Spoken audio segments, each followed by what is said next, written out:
You ask Tiger to solve. This deals with linear equations with one unknown. The final result is f equals 1. Let's solve it step by step. Simplify the expression. Group like terms. Simplify the arithmetic. Group all constants on the right side of the equation. Subtract 5 from both sides. Simplify the arithmetic.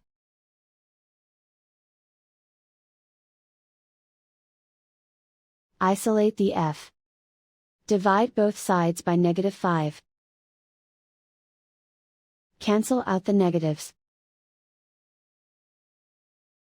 Simplify the fraction. Cancel out the negatives. Simplify the fraction. And so the final result is f equals 1.